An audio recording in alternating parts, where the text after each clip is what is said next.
हम डिस्कशन करते हैं अपने रिवीजन टेस्ट नंबर 1 का एनसीईआरटी चैप्टर 1 से। देखो question number 1, what does the electrostatic mean? Electrostatics का मतलब क्या है? Study of forces arising from static charge. Arising from static charge का मतलब कि जो सोर्स चार्ज है, तो सोर्स चार्ज है वो रेस्ट पे होना चाहिए, ये जरूरी कंडीशन है।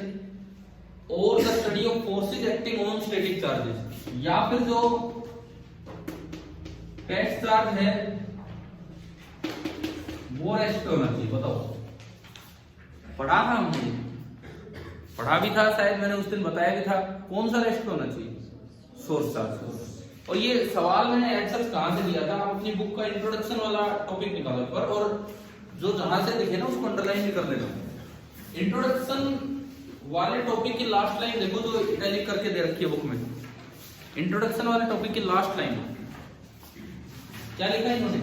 Electrostatics deals with the study of forces, fields and potential arising from static charges. मतलब कौन रेस्ट पे होना चाहिए? सोर्स चार्ज रेस्ट पे होना चाहिए। ठीक है ना? एटलीस्ट उस लाइन को अंडरलाइन हो सकता है पहले भी कभी किया हो, लेकिन वहीं से क्वेश्चन नंबर 1 आपका था। ठीक है भाई, कितने बच्चे सही करके आए? अरे एक बच्चे ने लिख रखा है अराइजिंग ऑन। ये अराइजिंग ऑन का क्या मतलब है? पता नहीं, एक्टिंग ऑन लिखना चाह रहा था कि क्या लिखना चाह रहा था। अराइजिंग ऑन तो कुछ है ही नहीं वहां पे। ठीक है, ये आपका पहला सवाल था। Question number 2, when a glass rod is rubbed with silk, the rod acquires one kind and a silk acquires second kind of charge. What will happen in the electrified broad rod? नहीं, glass rod है, गलती से मैंने broad लिख दिया होगा यहाँ पे। What will happen if the electrified glass rod is brought in contact with the silk? ऐसा ही लिखा हुआ है। नहीं, if the electrified glass rod is brought in contact with the silk with which it was rubbed, अगर इसको touch कर दिया जाए उसके साथ तो क्या होगा, ये पूछे। इलेक्ट्रिफाइड ब्रॉड रोड की कोई दिक्कत नहीं है। इलेक्ट्रीफाई करके लाई गई जो रोड है, अब उसको दोबारा से टच कर दिया जाए किसके साथ? उसी सिल्क क्लॉथ के साथ जिसके साथ उसकी रबिंग की थी, तो अब क्या होगा बताओ? अट्रैक्ट करेगा कि रिपेल करेगा? ना तो अट्रैक्शन होगा और ना ही रिपल्सन होगा। ये आप इस पे आओ, पेज नंबर 2 नीचे से सेकंड लास्ट पैराग्राफ। इसका आंसर तो आएगा neither attract nor repel. Page number 2 नीचे से सेकंड लास्ट पैराग्राफ देखो। When a glass rod is rubbed with silk, मिल गए? The rod acquires one kind of charge and the silk acquires second kind of charge। ये तो ठीक है। This is true for any pair of objects जिनको रब किया जाए और इलेक्ट्रीफाई किया जाए। Now if the electrified glass rod is brought in contact with the silk, यही लिखना चाह रहा था मैं यहाँ पे। अगर इलेक्ट्रिफाइड ग्लास रोड को आप सिल्क के साथ कांटेक्ट में ले आए, with which it was rubbed, they know longer attract each other, तो अब वो एक दूसरे को अट्रैक्ट नहीं करेंगे। दे डू नॉट अट्रैक्ट, मतलब किसी को भी अट्रैक्ट रिपेल नहीं करेंगे, क्योंकि वो फिर दोबारा से क्या हो जाते हैं? न्यूट्रल हो जाते हैं। भाई एक में से इलेक्ट्रॉन निकल के दूसरे में गए थे, जैसे आपने उनको दोबारा टच किया तो फिर दोबारा वो क्या हो जाएंगे? न्यूट्रल हो जाएंगे। तो ना तो अट्रैक्ट करेंगे और ना ही रिपेल करेंगे। समझ आ गया है ना ये? ठीक है, ये था आपका question number 2। Question number 3, classify the following as conductors और इंसुलेटर। पेज नंबर 5 पे आओ। Page number 5, conductors and insulator एक टॉपिक है। उसका जो सेकंड पैराग्राफ है, उसका जो सेकंड पैराग्राफ है उसके अंदर बीच में आपको लाइन मिलेगी, metals, human and animal bodies and earth are conductors. मिल गए? उस लाइन को भी अंडरलाइन कर लेना। और हमें पता लग रहा है कि ये सारी की सारी चीजें कंडक्टर। देखो मेटल कंडक्टर होते ही हैं, वायर मेटल की बनी होते हैं। अब कई बच्चों ने लिख दिया ह्यूमन और एनिमल बॉडी कंडक्टर नहीं, इंसुलेटर है। फिर तो हमें करंट ही नहीं लगता अगर इंसुलेटर होते तो। और अर्थ का लिख दिया इंसुलेटर। अर्थ कैसे इंसुलेटर आप लिख सकते हो? क्या आपको आपने लिखा अर्थ इंसुलेटर? अरे आप एक लाइव वायर को टच कर जाते हो, अगर अर्थ से आपका कॉन्टेक्ट बना होता है तो ही तो करंट पास होता है आप में से, नहीं तो करंट पास ही नहीं होता है। अर्थ तो एक बड़ा खतरनाक कंडक्टर है। अर्थ में तो दुनिया भर के फ्री इलेक्ट्रॉन है। तो फिर सर हम ऊपर रहे तो एनिमल बॉडी और ह्यूमन बॉडी भी इंसुलेटर। कहाँ इंसुलेटर हुई? जब करंट जाएगा वो पाथ कंप्लीट नहीं है। एक बात बताओ, मैं चाहिए मेटल की वायर ले लूं और मैंने सर्किट कंप्लीट नहीं किया तो क्या मेटल इंसुलेटर बन जाएगा? मेटल की वायर रखी है, सर्किट कंप्लीट नहीं है तो क्या मेटल इंसुलेटर कहलाएगा? तो बस ठीक है। कितने बच्चों ने आप में से ये चारों मतलब जो भी है कंडक्टर लिखा है पेपर में, क्या भाई ये कंडक्टर है? ठीक है, 5 बच्चों ने ऐसा लिखा है। Question number 4, neutron turns into electron and proton. आप पेज नंबर 8 क्या पाइए? Page number 8, additivity of charge. इससे अगला है charge is conserved. Charge is conserved मिला?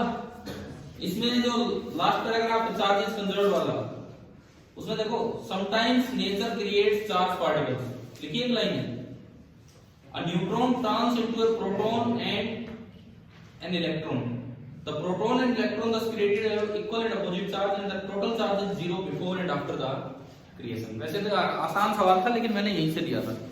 न्यूट्रॉन जब प्रोटॉन और इलेक्ट्रॉन बनाता है तो पहले भी चार्ज 0 था और बाद में भी टोटल सम कितना है? 0। तो चार्ज कंजर्वेशन यहाँ वैलिड है।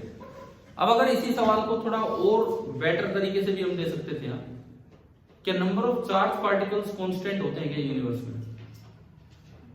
नंबर ऑफ चार्ज पार्टिकल्स, अभी हमने पढ़ा टोटल चार्ज कांस्टेंट होता है। एक न्यूट्रॉन खत्म हुआ तो एक प्रोटॉन और इलेक्ट्रॉन बने, क्या number of charge particle constant है? नहीं है, क्योंकि एक खत्म हो रहा है उससे दो, एक न्यूट्रल खत्म हो रहा है और उससे दो नए चार्ज बन रहे हैं। दो नए चार्ज बन भी सकते हैं, दो नए चार्ज खत्म भी हो सकते हैं, लेकिन इक्वल एंड अपोजिट पेयर में चलता है। तो ये ध्यान रखना, total number of charge particle constant नहीं है, लेकिन टोटल चार्ज कांस्टेंट है। एक आइसोलेटेड सिस्टम जैसे कि यूनिवर्स का। उसके बाद आता है क्वेश्चन नंबर 5। हमने एक टॉपिक पढ़ा था physical significance of electric field, पढ़ाया था मैंने शायद। यहाँ पे physical significance of electric field page number 20 पे। अब सुनो, ये क्वेश्चन तो मैंने यहाँ से ही बस थोड़ा बना के दिया था, आपको बताता हूँ क्या है। क्या उसमें ये बताया गया था कि फील्ड की अपनी एक एग्जिस्टेंस है और वो 3 × 10⁸ मीटर पर सेकंड से प्रोपेगेट करता है। और आप तो EM भी पढ़ चुके हो, उस समय भी ये देख चुके हो, ठीक है? तब सुनो, ध्यान से सुनो, ये भी अच्छा सवाल है।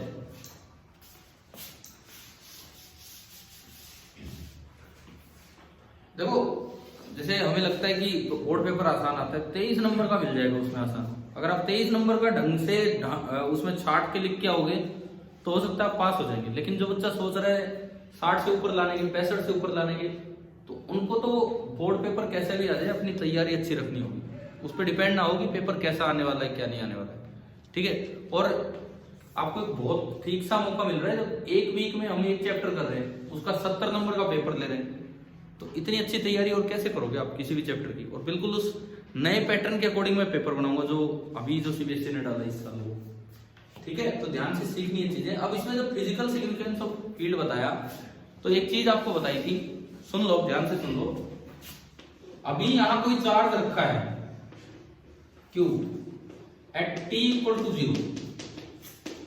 सुनो, ये स्टैटिक चार्ज है, रख दिया ये स्टैटिक। तो यहां से r डिस्टेंस दूर जो फील्ड होगा, कूलम्ब्स लॉ कहता है कि वो फील्ड होगा 1/4 pi epsilon naught q upon r square. 1/4 pi epsilon naught q upon r square, ये होगा फील्ड। लेकिन ये फील्ड कितनी देर बाद यहां पहुंचेगा, कितनी देर बाद ये फील्ड स्टार्ट होगा? अगर आपने चार्ज t = 0 पे रखा है तो यहां ये फील्ड इतनी देर बाद आएगा, क्योंकि फील्ड को पहुंचने की जो स्पीड है फील्ड की वो कितनी, c। r डिस्टेंस दूर ये फील्ड जाएगा तो कितनी देर बाद पहुंचेगा, r/c। इसका मतलब ये जो फील्ड है ये होगा कब, r/c टाइम के बाद, ठीक है? उससे पहले ये फील्ड नहीं होगा, समझ गए हो ना? कम से कम अब ये r/c नेग्लिजिबल टाइम होता है, क्योंकि r थोड़ी बहुत डिस्टेंस होती है, r छोटी मोटी डिस्टेंस होती है, तो ये नेग्लिजिबल टाइम है। तो उस नेग्लिजिबल टाइम के ऊपर ये सवाल दिया था आपको। देखिए अब क्या है, a charged rod is touched at t = 0 to a small metallic sphere placed at the origin। मान लो इसको एक रोड टच की गई मतलब ये कि इस पे चार्ज दिया गया। कब दिया गया इस पे चार्ज? t इक्वल टू 0 पे। इसके बाद देखो, a sensitive field detector detects the electric field at A 10 centimetre away and B 50 centimetre away. अब ये कह रहा है कि भाई मैंने इसको चार्ज कर दिया t इक्वल टू 0 पे, क्यू चार्ज यहां दे दिया। एक पॉइंट A है जो कि इससे 10 सेंटीमीटर दूर है, और एक पॉइंट B है जो कि यहां से कितनी दूर है? 50 सेंटीमीटर दूर। और एक सेंसिटिव फील्ड डिटेक्टर लगा दिया दोनों जगह, जो फील्ड देखने लगा, किस समय देखने लगा? 1 नैनो सेकंड में। 1 नैनो सेकंड मतलब 10 की पावर -9 सेकंड। मैंने जानबूझ के पूरा लिखा नैनो सेकंड में, एनएस भी लिख सकता था, फिर स्मॉल एन स्मॉल एस, फिर वो कंफ्यूज हो जाते, पता नहीं क्या है ये, तो इसीलिए पूरा ही लिख दिया, भी समझ आता है। अब ये पूछता है कि which of the two measured values is the same as that given by the expression of Coulomb's law। तो एक्सप्रेशन ऑफ कूलम्ब लॉ तो वैलिड है, क्योंकि ये चार्ज किस पे है? रेस्ट पे। स्टैटिक चार्जेस के लिए तो कूलम्ब लॉ वैलिड है। लेकिन एक और चीज का ध्यान रखना है, कितने समय के बाद लाइट फील्ड वहां पहुंचेगा? r/c टाइम के बाद। तो एक बार यहां तक फील्ड को पहुंचने में कितना टाइम लगेगा, पहले वो निकालो। टाइम a तक फील्ड को पहुंचने में मैं ta निकालू, ta r/c, r कितना? 10 सेंटीमीटर, तो 10 गुणा 10 की power -2 metre upon c, 3 into 10⁸ metre पर सेकेंड। सेकेंड ऊपर गया, तो देखो 10 की पावर 8 ऊपर गया, -10 हो गया, और एक 10 ये -9 हो गया, तो 1/3 इंटू 10⁻⁹, यानी कि कितनी देर में फील्ड यहां पहुंच लेगा? 1/3 नैनो सेकेंड में। और आप किस समय देख रहे हो? आप फील्ड क्वेश्चन में दिया है आफ्टर 1, तो क्या यहां फील्ड पहुंच चुका था? यहां तो फील्ड कितनी देर में आ जाएगा? 1/3 नैनो सेकंड में। और आप कब देख रहे हैं? 1 नैनो सेकंड पे, तो फील्ड यहां आ चुका था या नहीं? तो 1/3 बाद में होता है, 1/3 तो पहले हो जाएगा। आप 1 नैनो सेकंड पे यहाँ डिटेक्टर लेके पहुंचे और फील्ड तो पहले ही पहुंच चुके 1/3 पे, तो क्या यहाँ पे फील्ड कूलम्ब लॉ से सही दिया जाएगा कि नहीं? जो आप मेजर कर रहे होंगे वो एक्सप्रेशन कूलम्ब लॉ से भी निकल रहा होगा, वही वैल्यू आ रही होगी, यानी कि ए पे तो ये ठीक है। अब एक बार ये देखो, बी पे फील्ड कितनी देर में पहुंचेगा? बी पे फील्ड कितनी देर में पहुंचेगा? r/c, r कितना है? तो 50 इंटू 10⁻⁻2 अपॉन 3 इंटू 10⁸ कितना हो गया? 5/3 नैनो सेकेंड। क्या ये 1 सेकंड से बड़ा है या छोटा है? बड़ा है ना। तो क्या 1 नैनो सेकंड पे यहाँ फील्ड पहुंच चुका था? नहीं। तो आप डिटेक्टर लेके बैठोगे तो फील्ड 0 दिखेगा, जबकि कूलम्ब लॉ कहता है कि फील्ड क्या होना चाहिए? kq/r²। तो क्या कूलम्ब लॉ अभी वैलिड है या नहीं वैलिड? आप अगर 10वीं क्लास की आप 10th करके आए, 10th की भी एनसीईआरटी बुक देखोगे ना, 10th की एनसीईआरटी बुक, उसमें कई वो मोर टू नो दिए रहते थे, स्प्रिंग से बना के मोर टू नो बीच बीच में। पता है कि नहीं पता है? कभी किताब खोली 10th में एनसीईआरटी? कौन सी किताबें पढ़ते रहते थे? ना 10th में खोली ना 12th में खोली। अब सुनो, वहां दिया हुआ है कि कोई भी सिग्नल या इलेक्ट्रिक फील्ड ज्यादा से ज्यादा कितनी स्पीड से ट्रेवल कर सकता है with the speed of light, वहां लिखा हुआ है उसमें। तो जो इलेक्ट्रिक फील्ड है वो भी 3 to 10⁸ स्पीड से जाता है। कूलम्ब लॉ का एक्सप्रेशन वैलिड है स्टैटिक चार्जेस के लिए, लेकिन इस समय के बाद, इसलिए सवाल था। क्या ये समझ आ गया? आप even H C Verma book कई बार जैसे फॉलो करते हो, उसकी थ्योरी पार्ट में भी ये पॉइंट मेंशन्ड है कूलम्ब लॉ के साथ, कि ये ठीक है वैलिड है, लेकिन ये कब वैलिड है? After t = r/c। क्या अभी ये सवाल समझ आया कि नहीं? क्लियर है ना? ठीक है। तो ये physical significance of electric field पे बेस्ड एक क्वेश्चन था। चलते हैं आगे। सवाल नंबर 5 हो गया। भाई किस किस बच्चे ने सही किया? नहीं हुआ कोई नहीं। अभी समझ तो आ गया ना सभी को? आपके पास अपनी शीट है, उसमें लिख सकते हो, पेपर में लिख सकते हो, कहीं भी जो कुछ नोट करना हो लिख सकते हो। Question number 6, what are polar and non polar molecules? शायद एक आसान सवाल था आपके लिए। Page number 29, physical significance of dipoles. Page number 29 पे था physical significance of dipoles. What are polar and non polar molecules. इसमें यार कुछ बच्चे ना उल्टा लिख के आ रहे हैं, पोलर मतलब कोइंसाइड करके, नॉन पोलर मतलब कोइंसाइड नहीं कर रहे, तो बिल्कुल ही उल्टा लिख दिया। पोलर में तो सेंटर कोइंसाइड नहीं करते हैं और नॉन पोलर में कोइंसाइड करते हैं। अब कई उसमें खाली सेंटर लिख के आ रहे हैं, कौन सा centre? Centre of positive charge and centre of negative charge. अगर सेंटर ऑफ पॉजिटिव और नेगेटिव चार्ज कोइंसाइड ना करें तो वो पोलर मॉलिक्यूल है और उसका net dipole moment individual molecule का नॉन जीरो होता है, जैसे H2O। ठीक है, अगर दोनों centres, effective centre of positive charge and effective centre of negative charge coincide कर जाएं तो उसका डाइपोल मोमेंट कितना होगा? जीरो। और वो कैसा मॉलिक्यूल है? नॉन पोलर, जैसे कि CO। समझ आ गया नहीं? ठीक है। क्वेश्चन नंबर 7 देखो,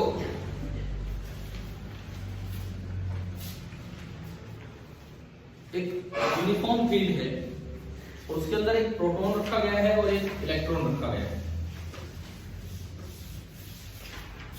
एक यूनिफॉर्म फील्ड है, उसके अंदर एक तो प्रोटॉन रखा गया है जिसपे चार्ज E होता है और एक इलेक्ट्रॉन रखा गया है जिसपे चार्ज -E होता है। प्रोटॉन पे तो फोर्स लगेगा फील्ड की डायरेक्शन में, कितना लगेगा? E into E। इलेक्ट्रॉन पे फोर्स लगेगा फील्ड से अपोजिट, E इंटू E। किस पे फोर्स ज्यादा लगा? बराबर लगा। तो इसमें तो ग्रेटर फोर्स वाले में तो आएगा कि इक्वल फोर्स होगा दोनों पे। तो ग्रेटर एक्सेलरेशन, फोर्स दोनों पे सेम है, एक्सेलरेशन होती है फोर्स अपॉन मास। ठीक है, फोर्स अपॉन मास। मास जिसका कम होगा एक्सेलरेशन उसकी ज्यादा होगी। तो एक्सेलरेशन किसकी ज्यादा होगी? इलेक्ट्रॉन की। ज्यादातर बच्चों ने आंसर दे रखा है इलेक्ट्रॉन ही, लेकिन उन्होंने फिर दोनों आंसर सही नहीं दिए।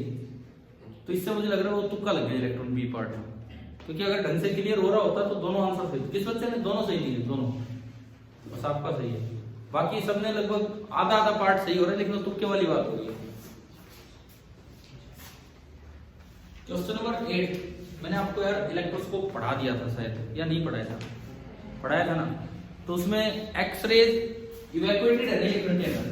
हाँ, इवैक्यूएटेड है तो एयर वाला तो कोई रोल है ही नहीं। देखिए, एयर वाला तो कोई रोल है ही नहीं। आपको ये देखना है कि लीव्स पे एक्सरेज पहुंच रही है। लीव्स पे अगर एक्सरे पहुंचेंगी तो वो इससे इलेक्ट्रॉन निकाल देंगे। इस पे कैसा चार्ज आएगा? पॉजिटिव। अब अगर पहले से, क्योंकि इसने चार्ज बोला है, पहले से अगर पॉजिटिव चार्ज था तो और पॉजिटिव आ गया तो लीव्स विल डाइवर्ज। और अगर पहले से नेगेटिव चार्ज था तो अब कुछ पॉजिटिव आने से उस नेट चार्ज में कमी आएगी तो लीव्स विल कन्वर्ज। तो ये दो आंसर थे। खाली डाइवर्जी बता के आ रहे तो गलत है, खाली कन्वर्जी बता के आ रहे तो गलत। तो आपको दोनों केस बताने चाहिए। और अगर इसमें एयर दी होती तो क्या होता? कोलैप्स कर जाती, क्योंकि एयर का आयनाइजेशन होने से वो न्यूट्रल हो जाती चार्ज प्लेट्स। ठीक है, आप में से कितने बच्चों ने दोनों केस लिखे आंसर?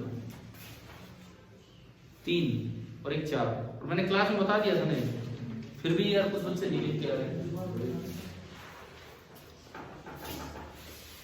कौन सा सवाल दोबारा बताओ? क्वेश्चन नंबर, देखो एक इलेक्ट्रोस्कोप पढ़ा है आपने, फिर नहीं आएगा समझ में। चलते हैं, इलेक्ट्रोस्कोप नहीं पढ़ा तो कैसे एकदम से समझ में आ जाएगा? तो क्वेश्चन नंबर, ठीक है, बुक में पूरा पेज दे रखे इलेक्ट्रोस्कोप पे, तो उस पे कुछ ये एक्स्ट्रा पॉइंट था। क्वेश्चन नंबर 9, बच्चे ये भी गलत करके आ रहे हैं। अरे पता है, एक मैंने शायद बताया भी हो या नहीं, एक कोई प्लेन है, उस प्लेन में अगर कहीं चार्ज रखा हो तो उसकी फील्ड लाइन केवल उसको टच करके निकलेगी। ऊपर वाली लाइन ऊपर गई, नीचे वाली लाइन नीचे गई, ऐसे कोई लाइन आती नहीं है, यूं निकल जाए। फील्ड लाइन केवल उसके पैरेलल निकलेगी। उसका फील्ड कहीं भी आप देखोगे तो E इधर है और DS सरफेस के परपेंडिकुलर, तो E डॉट DS कितना होगा? 0। इवन जब आप क्यूब वाला करते हो ना, क्यूब वाला, उसके कॉर्नर पे चार्ज रखते हैं तो जिन 3 फेसेस के चार्ज टच हो रहा है उनमें से फ्लक्स नहीं होता, बल्कि जो बचे हुए सामने वाले 3 फेस है जिनमें फील्ड लाइन कट करके जाती है उनमें से फ्लक्स होता है। तो इसका आंसर क्या आएगा? 0 आएगा, 0। क्वेश्चन नंबर 10, क्या हुआ था डिस्कस इस तरह की कोई चीज? इसमें कुछ बच्चों का आंसर तो मैच हो रहा है कि विल नॉट बी चेंज, लेकिन वो कुछ और ही आंसर लेके आ रहे हैं, because it is independent of R. यार मुझे एक बात बताओ, मैंने ये पूछा है क्या सवाल कि एक शीट है 10 सेंटीमीटर दूर इतना फील्ड था, अब मैं 50 सेंटीमीटर में चल गया तो वहां फील्ड बताओ, तो आप लिखते हैं कि it will not change because it is independent of R. इसमें तो कुछ और ही सवाल है, मैं आर तो चेंज ही नहीं कर रहा, फिर ये लिखना तो गलत है ना। किस किसने लिखा है कि it is independent of R? आपने भी लिखा है। वो कब लिखना था जब शीट का फील्ड यहाँ इतना है, मैं पूछूं कि मैं इतनी दूर चला गया तो वहां कितना होगा, वो ठीक है। अब ये सवाल अलग है, देखो there is a very large non conducting sheet having charge Q on only one side।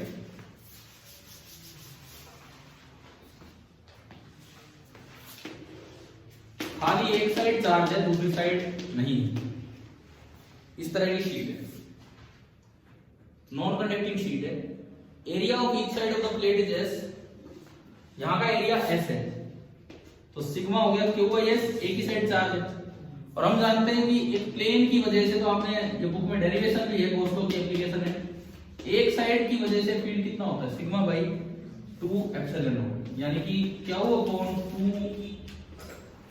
S epsilon, ये हो गया ये, ठीक है। इसी जगह देखो ये ही होगा। उसके बाद if the non-conducting sheet is replaced by a conducting sheet and same charge Q is given to it distributed on both the sides। अब देखो मैंने क्या किया, अब मैं इसमें चेंज कर रहा हूँ, यही समझना। अब मैंने इसकी बजाय क्या लगा दी यहाँ पे कंडक्टिंग शीट, और ये चार्ज दोनों साइड बढ़ गया, यही चार्ज, तो नया सिग्मा डैश मैंने बोल दिया, कितना हो जाएगा? क्या वो S एरिया में है कि 2S एरिया में? Q चार्ज अब S एरिया में है 2S एरिया में, दोनों साइड बढ़ गया ना, वही Q चार्ज। तो अब जो चार्ज डेंसिटी है वो आधी होगी, कितनी होगी? Q by 2S। और हमने पढ़ा है किसी भी कंडक्टर के बाहर पढ़ाया था फील्ड की सीधी सी बात है, क्या होता है फील्ड? Sigma by epsilon. तो अभी फिलहाल डेंसिटी सिग्मा डैश होगी है, तो जस्ट इसके बाहर देखोगे तो जो फील्ड होगा, या कहीं भी देखो डिस्टेंस इंडिपेंडेंट है, वो कितना होगा? Sigma dash by epsilon. लेकिन जब आप सिग्मा डैश की वैल्यू पुट करेंगे तो कितना आएगा? Q by 2S epsilon. पहले भी फील्ड यही था, Q बाई 2S। तो आंसर तो ये था। तो मतलब कईयों का तुक्का लग गया, एक नहीं 2-4 बच्चों ने ऐसा किया, तुक्का लग गया, लेकिन कुछ और सवाल था ये। नंबर तो मिल गया उसमें, लेकिन रीजन गलत दिया। अभी आ गया ना समझ में? ये 10 तो थे शॉर्ट आंसर टाइप वाला एमसीक्यू। अब मैं आता हूँ ये जो असर्शन रीजन जो इस साल बोर्ड में आएंगे, 10th में भी आएंगे, 12th में भी आएंगे। इस साल थोड़ा पैटर्न चेंज कर दिया है, 11 से 14 इन पे हम आते हैं। एक दो बच्चे तो यार समझे ही नहीं क्या लिखना है। ए लिख दिया ट्रू, आर लिख दिया फॉल्स, ऐसे थोड़ी आंसर देने थे। ए ट्रू है, आर फॉल्स है, क्या है? आपको ऊपर एबीसीडी 4 ऑप्शन दिए, वो छांटने थे। पहले तो ये आंसर सुनो, डीबीसीडी 11, 12, 13 और 14, D B C and D, DBCD, ये इनके आंसर है।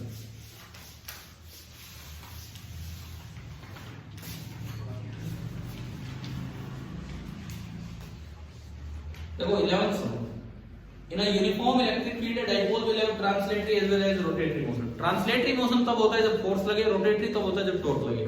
क्या यूनिफॉर्म फील्ड में डाइपोल पे नेट फोर्स नॉन जीरो होता है? क्यूई आगे क्यूई पीछे, तो नेट फोर्स कितना होता है? जीरो। ट्रांसलेटरी मोशन होगा, ये पहली स्टेटमेंट आपकी गलत होगी। अब दूसरे में लिखता है in a uniform electric field dipole experiences a force, torque लग सकता है लेकिन फोर्स नहीं लगेगा, तो दूसरी भी गलत होगी। तो दोनों स्टेटमेंट गलत है, तो कौन सा? डी। मैंने उस दिन आपको बताया था ना असर्शन रीजन में किस तरह के होते हैं। जैसे वो एक बुक से एक लाइन पढ़ी कि electric field lines are closed loop, ये पहली स्टेटमेंट। दूसरा इलेक्ट्रिक फील्ड इज कंजर्वेटिव, दोनों सही है, और दूसरा ही उसका रीजन है। बताया था शायद ये वाला एग्जांपल। इस तरह से होते हैं। तो पहला तो हो गया हमारा से, डी आएगा इसमें, है ना। 12 इलेक्ट्रिक चार्ज इज क्वांटाइज्ड, सही है। मास इज नॉट क्वांटाइज्ड, ये सही है गलत है? सही है, दोनों सही है। और क्या ये इसका रीजन है? तो क्या रीजन है फिर उसका? वैसे इलेक्ट्रिक चार्ज इज क्वांटाइज्ड, इसका रीजन क्या है ये बताओ। मतलब मैं अगर रीजन में कुछ और लिखूं, मैं इसका आंसर ये बनाना चाहूं फिलहाल तो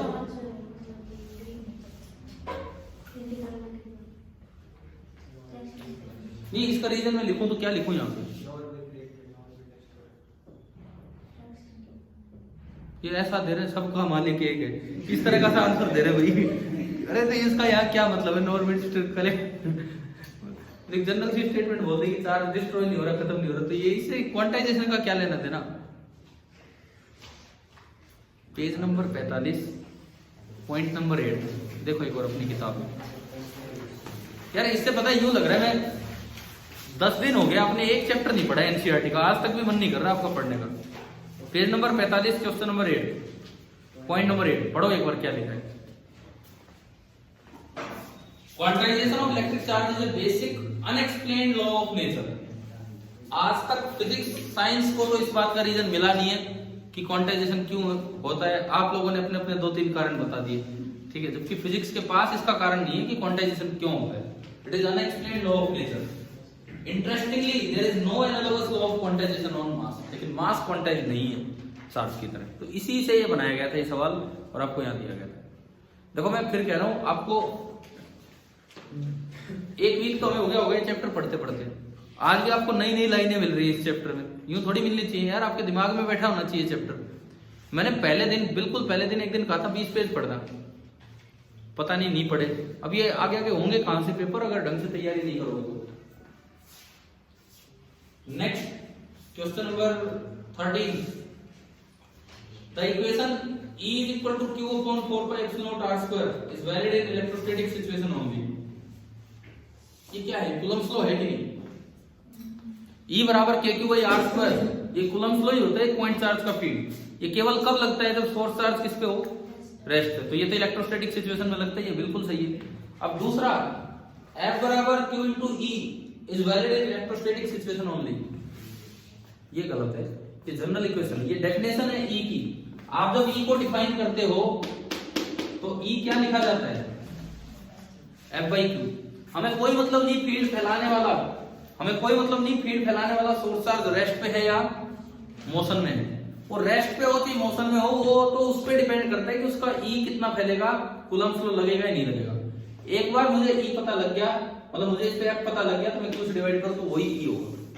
जैसे अभी थोड़ी देर पहले एक एग्जांपल लिया नैनो सेकंड वाला, जब तक यहाँ फील्ड नहीं पहुंचा है तो इस Q पे फोर्स कितना लगेगा? 0। जब तक यहाँ फील्ड आया ही नहीं है तो कोई टेस्ट चार्ज रखोगे तो उस पे फोर्स कितना लगेगा? 0 बाई Q अपने आप क्या देगा? 0। F बराबर QE is equivalent to E बराबर F by Q। This is the definition of electric field. अब वो फील्ड किसने जनरेट किया है? वो सोर्स चार्ज रेस्ट पे हो चाहे मोशन में हो, ये फॉर्मूला तो हमेशा लगेगा। क्या ये बात समझ आ गई है? क्या क्लियर है? आप जैसे +1 में, मैं एक क्वेश्चन बताता हूँ, एचसीयू में है वैसे +1 में, ऑब्जेक्टिव में, उसमें लिखता है F बराबर PA होता है ना, force equal to pressure into area. एक तो ये इक्वेशन है, और एक दूसरी इक्वेशन दी थी P2 माइनस P1 बराबर ρgh। ये भी हम पढ़ते हैं चाइट नीचे आने पे। तो उसमें यूं ही लिखा है हाइड्रोस्टैटिक सिचुएशन में कौन सी इक्वेशन वैलिड है कौन सी नहीं। और जैसे ये इलेक्ट्रोस्टैटिक सिचुएशन, वो कहां बनती है? हाइड्रोस्टैटिक। तो F बराबर PA is the defining equation for pressure. F बराबर PA को मैं यूं लिख सकता हूं P बराबर F बाई A। डेफिनेशन कभी सिचुएशन पे डिपेंड नहीं करती, तो वो तो हमेशा वैलिड होगी। और जो ρgh वाली है वो तभी वैलिड होती है जब लिक्विड किस पे हो? रेस्ट पे। क्या ये समझ आया कि नहीं आया अभी? ठीक है, तो ये क्वेश्चन भी एक बड़ा अच्छा सवाल है जो आपको कुछ कॉन्सेप्ट क्लियर करवा रहा है। ये कोई बच्चा सही करके है 13 का C किए हैं, 3 बच्चों ने किए। ठीक है, D शायद मैंने कई बार ये बोला कि सुपरपोजिशन प्रिंसिपल और वेक्टर एडिशन बिल्कुल अलग अलग चीजें हैं। एक बार हम फिर लौट के आते हैं अपनी किताब पे, जहां पे force due to multiple charges है। फोर्स पेज नंबर 15 क्या पाओ? Page number 15। पेज नंबर 15 पे आपने देखा होगा एक लाइन स्टार्ट होती है बीच वाले पैराग्राफ में, द इंडिविजुअल फोर्सेस। यहां से पढ़ो, द इंडिविजुअल फोर्सेस। मिल गया? The individual forces are unaffected. ये मैंने पहले भी अंडरलाइन करवाया होगा आपसे। The individual forces are unaffected due to the presence of other charges. जो आपकी दूसरी स्टेटमेंट है वो इसका अपोजिट लिखी हुई है, तो गलत है। समझ आ रहा है? ये लिखता है individual forces unaffected and due to presence of other charges, और मैंने शायद रीजन में लिख दिया कि वो अफेक्ट होते हैं, तो रीजन तो गलत हो गया। और फिर ये नीचे लिखता है कि this is termed as the principle of superposition. मैंने पहले भी क्लियर किया था, क्या प्रिंसिपल ऑफ सुपरपोजिशन का मतलब वेक्टर सम होता है? नहीं। और पता है, जो ऑब्जर्व किया है बच्चों के आंसर देने के तरीके में, लगभग कभी पूछ लो सुपरपोजिशन प्रिंसिपल, एक ही जवाब देते हैं। शुरुआत यहां से करते हैं, the net force is the vector some of all the individual force acting. भाई एक पे 3 फोर्स लग रहे हैं और फोर्स वेक्टर है, तो वेक्टर सम तो करना ही पड़ेगा, वो तो कोई प्रिंसिपल ही नहीं हुआ। शायद क्लियर होगी नहीं बात अभी भी, ठीक है। किस किस बच्चे ने माना था कि 8 ट्रू है कल पेपर में?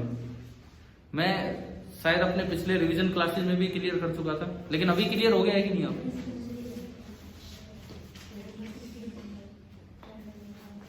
पेज नंबर 16 के ऊपर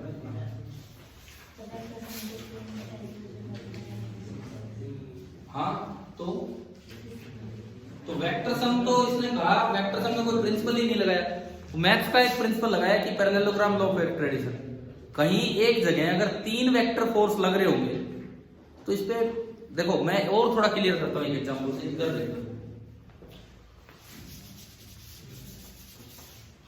देखिए सुनिए, ये टेस्ट चार्ज है, इस पे फोर्स लगाने वाला एक सोर्स चार्ज Q1 आया, और मान लो Q1 ने इस पे इधर की तरफ फोर्स लगा रखा था 3 न्यूटन। एक दूसरा चार्ज आता है Q2, वो अपना फोर्स लगा देता है 4 न्यूटन, और इस तरह से लगा रहा है कि ये 90 डिग्री पे, और इसके आने के बाद भी ये चेंज नहीं हुआ। ये है सुपरपोजिशन प्रिंसिपल। अब नेट फोर्स तो आपको मैथमेटिक्स लगाना ही होगा, 3 और 4 कितना हो गया? 5। मान लो ये फोर्स कोई और होता, न्यूक्लियर फोर्स टाइप होता, कि इसके आने से पहले तो ये था 2 न्यूटन या 3 न्यूटन ही था, लेकिन इसके आने के बाद ये कितना हो गया? 2 न्यूटन। इसने अपना लगाया 4 न्यूटन, तो अब भी तो भाई मुझे वेक्टर सम ही करना पड़ेगा। क्या वेक्टर सम अब नहीं होगा? अब इस पे 2 फोर्स लग रहे हैं, एक तो 2 न्यूटन और एक 4 न्यूटन। वेक्टर सम तो अब भी करना पड़ेगा, लेकिन सुपरपोजिशन प्रिंसिपल फॉलो नहीं हो रहा है, क्योंकि इसके हटाते ही इसका फोर्स हो गया 3 न्यूटन, और इसके आने से इसका फोर्स कितना हो गया?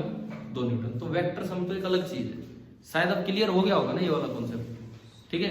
किसी ने भी अगर कहीं भी अपनी कॉपी में भी ये लिखा है ना कि सुपरपोजिशन प्रिंसिपल यहां से शुरुआत कर रखा है कि net force is vector sum, तो ये तो कोई जरूरी पॉइंट ही नहीं है, ये तो मतलब बिल्कुल ही फालतू का पॉइंट है, वहां पे बताने लायक बात ही नहीं है।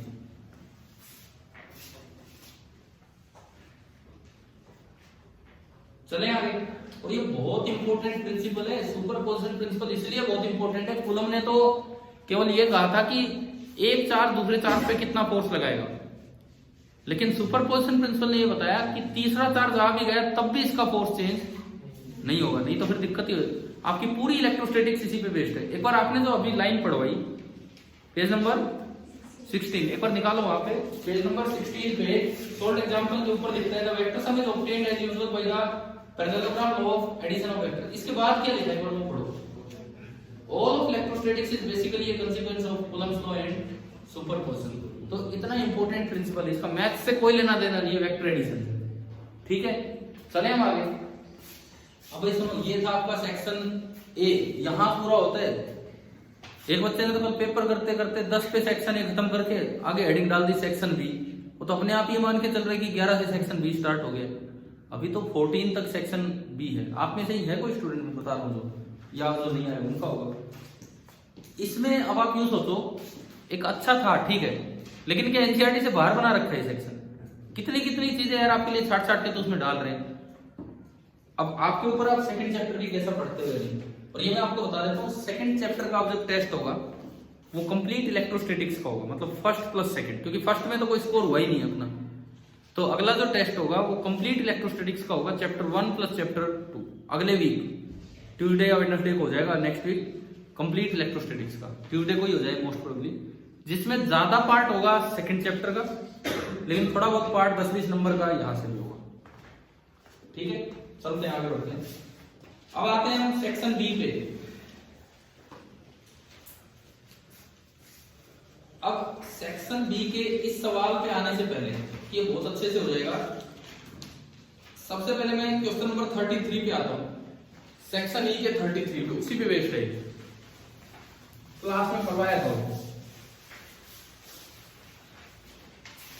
क्या करवा दिया था मैंने? हमने आपका एक दिन टेस्ट पोस्टपोन भी किया था, जस्ट इसीलिए किया था कि जो मैं टेस्ट में डाल रहा हूं, मैंने आपको दिखाया था कि मैं पेपर बना चुका था वो, लेकिन वो इसीलिए किया था कि जो टेस्ट में डाले हैं पूरा एनसीईआरटी से डाला है तो कम से कम एडिशनल एक्सरसाइज एक बार करवा दी जाए। उस दिन हमने ये काम किए थे, ये पूरा सोल्व किया था आपने। तो अब देखो इसके बी पार्ट के लिए अगर मैं चलूं तो हमने कुछ ऐसा बनाया था कि ये जो कंडक्टर है दिस इज इक्विवेलेंट टू एक होल आपने कट किया और प्लस उस होल का छोटा सा चार्ज बनाया था ये, ठीक है। मान लो यहां हमने देखा था कि यहां नेट फील्ड होता है सिग्मा बाई एप्सिलॉन किसी भी कंडक्टर के जस्ट पार, और यहां कितना होता है 0। यहां मैंने कहा था कि इसकी वजह से इधर और इधर बराबर होंगे, मैग्नीट्यूड में डायरेक्शन अपोजिट होगी, और ये पॉइंट क्योंकि बीच में कुछ नहीं इन सब की वजह से है, रेस्ट ऑफ द चार्ज ये है कट करने के बाद, तो इसकी वजह से यहां निकालो और यहां निकालो, दोनों पे ई होल और ई होल लिखा था हमने, लिखा होगा इस तरह से किया होगा, है ना। अब इस सवाल पे आप बहुत जो अभी हम जा रहे थे उसमें 33 पे मैं नहीं ले जा रहा हूं, तो वही रखा है। Question number 15, consider a conductor having a charge q and consider a small part delta a of its surface। एक कंडक्टर है उसका चार्ज q है, डेल्टा a उसका एक स्मॉल पार्ट है। Take 2 points very close to this, 2 point बहुत ही पास मानने के बाहर दिखा रखा और बी अंदर। Taking this delta now very close to this delta a, point a outside and point b inside, let the electric field due to charge on the area delta a be even out at a। देखो ये कह रहा है इसकी वजह से जो बाहर फील्ड है ना वो तो है even out और ये है even in, समझ आया। And let the electric field due to rest of the charge, मतलब जो बचा हुआ पार्ट है, बचा हुआ पार्ट इसने होल कट नहीं किया है, तो एक ही जगह पे कह रहा है, एक तो इतना सा चार्ज मैंने अलग करके देख लिया और ये जो बचे हुए रेस्ट ऑफ द चार्ज की वजह से है E2 आउट एंड E2 इन। तो हमने कल ही तो देखा था E2 आउट और E2 इन दोनों ऐसे ही बनते हैं, दोनों ऐसे ही बनते हैं। E2 आउट भी E होल होता है और E2 इन भी कितना होता है E होल, पढ़ा था नहीं हमने। E2 आउट E2 इन नहीं लिखे होंगे, E1 E2 लिखे होंगे, कुछ तो लिखे होंगे।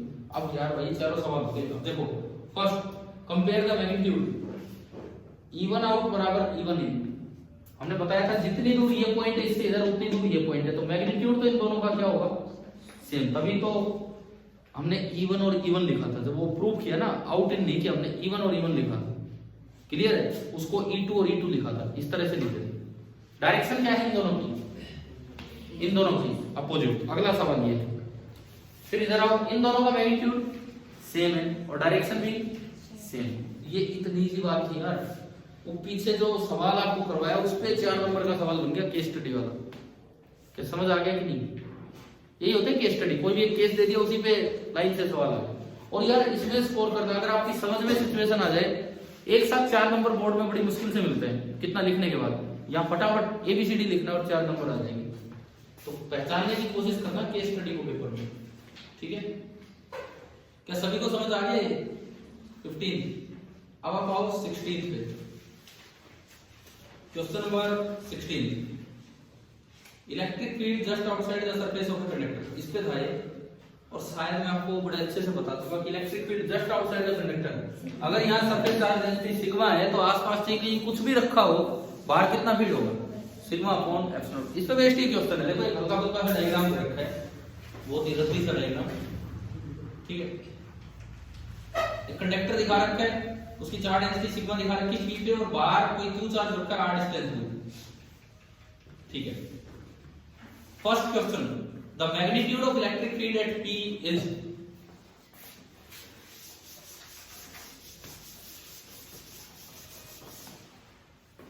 देखिए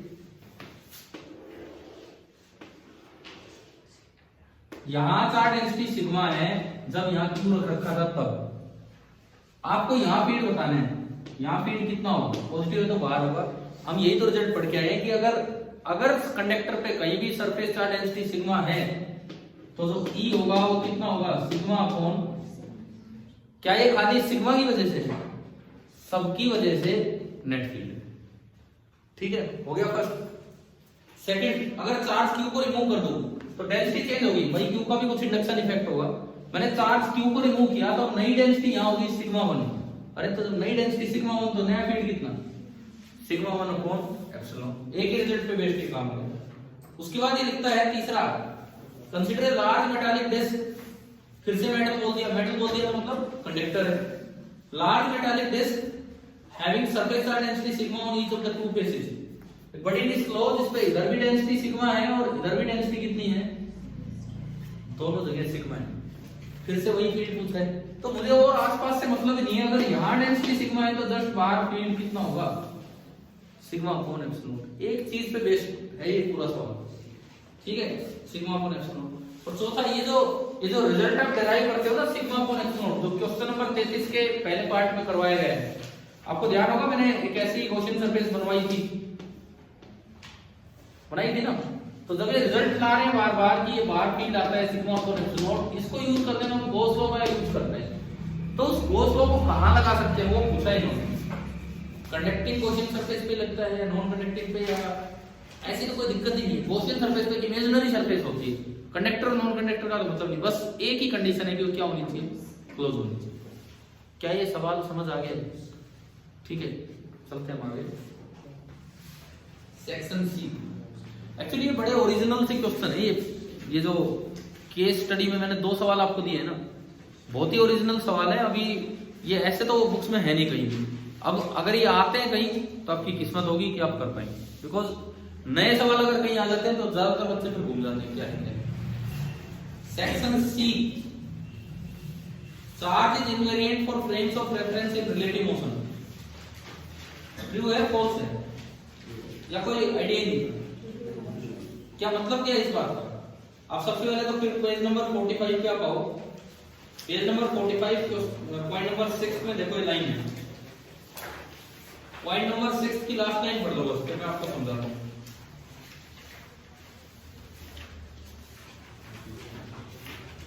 पॉइंट नंबर 6 की लास्ट लाइन दिया है ना उसमें। अब देखो उसका मतलब क्या है वो भी समझ लीजिए। सपोज ये एक स्पेसशिप है, एक आदमी बाहर है, ये ऐसे एक आदमी स्पेसशिप के अंदर है, ऐसे स्पेसशिप में एक पार्टिकल रखा है, चार्ज पार्टिकल, और स्पेसशिप बहुत तेजी से जा रहा है, मान लो c/2 स्पीड से जा रहा है, बहुत तेजी से। एस के लिए चार्ज रेस्ट पे की मोशन में, एस के लिए पार्टिकल रेस्ट पे की मोशन में, रेस्ट पे, और एस के लिए मोशन में। अगर इसका मास एस डैश बताए तो एस डैश बोलेगा रेस्ट मास है m0, लेकिन एस बताए तो अलग बताएगा। आइंस्टीन ने फॉर्मूला दिया था, वो इसका मास बताएगा √1 माइनस, पढ़ा बनी है। तो मास चेंज हो जाता है अगर दो ऑब्जर्वर्स के बीच में रिलेटिव मोशन हो। एस के रिस्पेक्ट में एस डैश चल रहा है, एस के रिस्पेक्ट में एस डैश चल रहा है, दोनों किसी एक चीज को देख रहे हैं, तो एस डैश कुछ मास बताएगा और एस कुछ और मास बताएगा। लेकिन चार्ज अगर एस डैश ने q0 बताया है तो एस भी कितना बताएगा, q0। चार्ज चेंज नहीं होते, ये पॉइंट है। क्या समझ आ गया ना? इस एग्जांपल से क्लियर होना चाहिए पॉइंट क्या था। ठीक है, B part, second part, neutrino. हमने अभी मॉडर्न फिजिक्स पढ़ी थी, न्यूट्रिनो पढ़े थे। न्यूट्रिनो मासलेस पार्टिकल होते हैं। अब इस पे चार्ज क्या ये सही है, गलत है? क्यों? किसी भी ऐसी चीज पे चार्ज नहीं हो सकता है जो मासलेस हो, ये बात आप याद रखना। Charge can not exist without mass, without matter, without mass.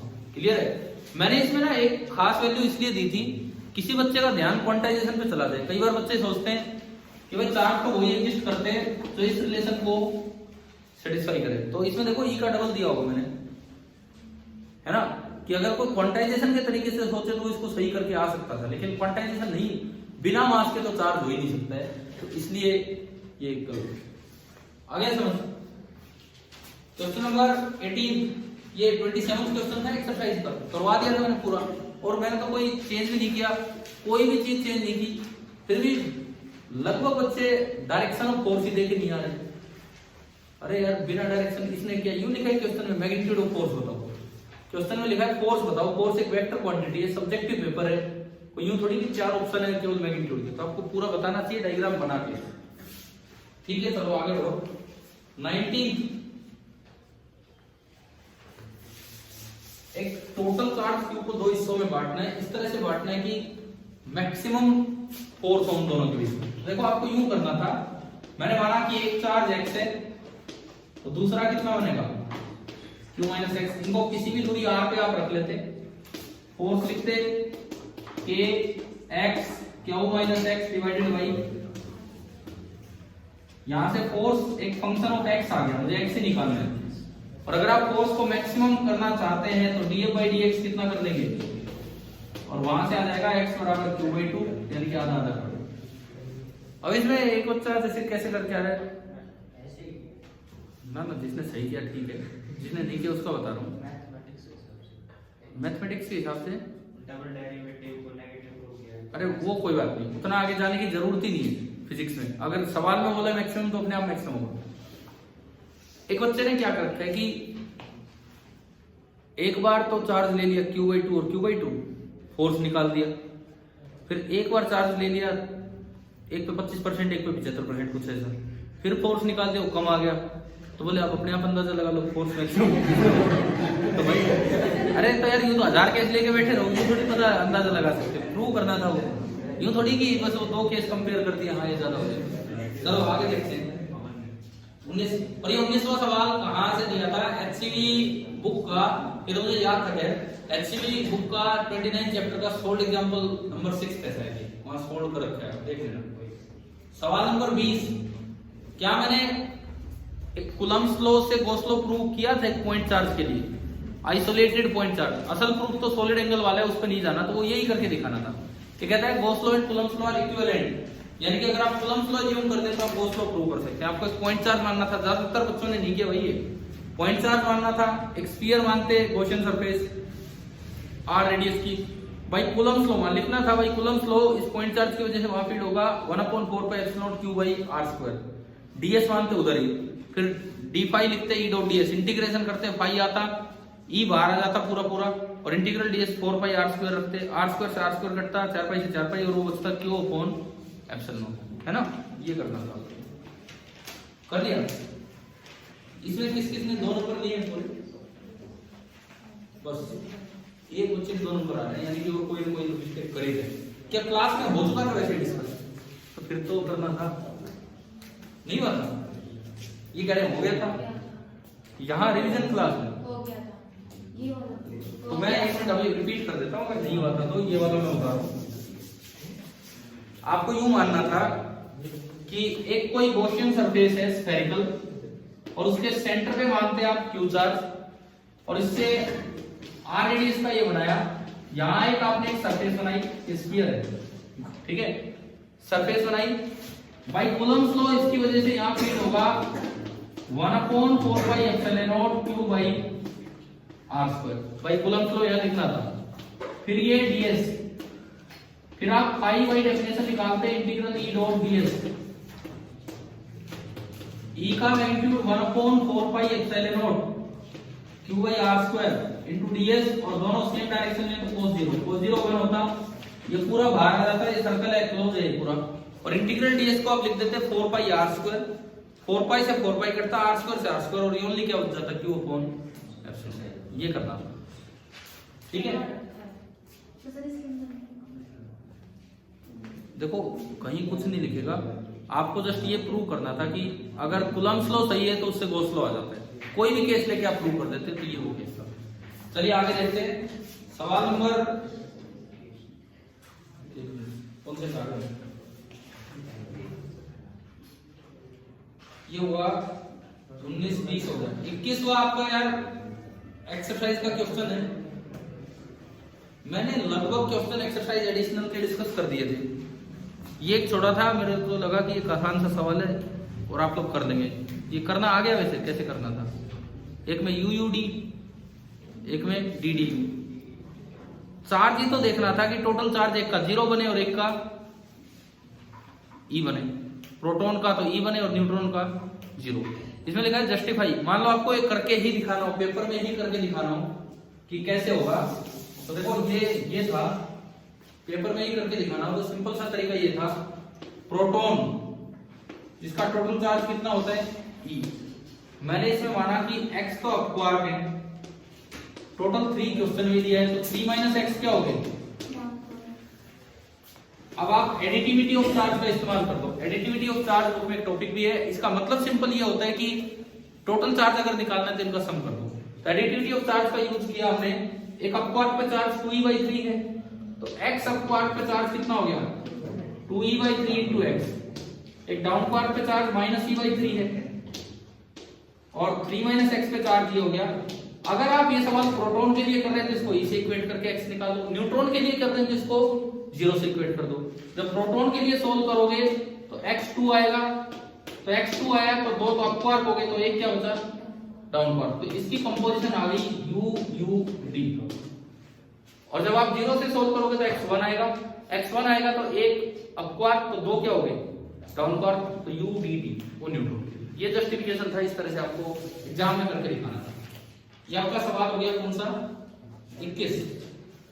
22वां two identical point charge. देखो सवाल नंबर 22 पे मारते हैं। इसमें ना प्लॉट मतलब केवल और केवल ग्राफ बनाना था और कुछ नहीं करना था आपको, केवल ग्राफ बनाना था। 22वें सवाल में आपको 2 चार्ज दिए गए हैं, एक 0 पे और एक L पे, तो आइडेंटिकल पॉजिटिव चार्ज मांगे। एक चीज हमने पढ़ी होगी एनसीईआरटी बुक से, वो पॉइंट्स टू पॉइंटर उस पेज पे लास्ट पॉइंट था कि डिस्क्रीट चार्ज की लोकेशन पे फील्ड कभी डिफाइन नहीं होता, पढ़ा था हमने। तो इसीलिए ग्राफ में बड़ा स्पेशली लिखा गया है क्लोज टू 0 और स्लाइटली लेस देन L लिखा है ना ये, क्योंकि x बराबर 0 पे भी फील्ड डिफाइन नहीं होगा और x बराबर L पे भी। इससे पिछले पॉइंट में भाई उस साइड ही लिखा होगा लास्ट पॉइंट उधर कि डिस्क्रीट पॉइंट चार्ज की लोकेशन पे फील्ड डिफाइन नहीं होता है। इसीलिए इस ग्राफ में ना तो x बराबर 0 पे मांगा ना x बराबर L पे, क्लोज टू 0 से लेके L तक। देखो अब सुनो समझो इसको, ग्राफ कैसे बनना है वो सुनिए। आपको E का ग्राफ दिखाना था विद x। इक्विलिब्रियम पॉइंट कहां होगा, दोनों लाइक चार्ज है तो इक्विलिब्रियम पॉइंट कहां होता है बीच में, अनलाइक हो तो उधर या इधर। दोनों इक्वल है तो इक्विलिब्रियम पॉइंट बिल्कुल ही बीच में होगा, यानी कि L/2 पे अगर आप आएंगे तो फील्ड बिल्कुल दोनों का कैंसिल हो गया, कितना हो जाना है 0। उससे पहले इसका फील्ड ज्यादा होगा और उसका फील्ड कम होगा, तो नेट फील्ड उधर होगा, यानी कि 0 से L/2 तक नेट फील्ड उधर होगा और L/2 से L तक नेट फील्ड इधर होगा। तो डायरेक्शन पलट गई। मान लो मैं आगे वाली डायरेक्शन को पॉजिटिव मानता हूं, तो 0 से L/2 तक तो ग्राफ पॉजिटिव आएगा और L/2 से L तक ग्राफ कैसा जाएगा नेगेटिव। अब आप यहाँ तो फील्ड 0 है, इसके बिल्कुल पास आ जाओगे तो फील्ड इसका इनफाइनाइट होने की तरफ जाएगा, बहुत ज्यादा, उसका तो इग्नोर हो जाएगा, इसका बहुत ज्यादा। तो ये ग्राफ यहाँ से यहाँ तक ऐसा जाएगा और सिमिलरली ये ग्राफ यहाँ से यहाँ तक ऐसा जाएगा। अगर आप डायरेक्शन का ध्यान रखते हैं तो डायरेक्शन का ध्यान रखना था बी पार्ट में। ए पार्ट में क्या बोला है, ए पार्ट में क्या बोला है, फर्स्ट पार्ट में क्या बोला है इसमें ओनली मैग्नीट्यूड। क्या मैग्नीट्यूड कभी नेगेटिव हो सकता है, तो ओनली मैग्नीट्यूड वाला ग्राफ आपको ऐसा बनाना था, तो 2 बार बनाना था। ये तो 1 का यूं और ये 2 वाले में इधर गया, 2 बार ये अलग अलग दिखाना चाहिए। केवल ग्राफ प्लॉट करना था और कुछ नहीं करना था इसमें। क्या समझ आ गया है कि नहीं?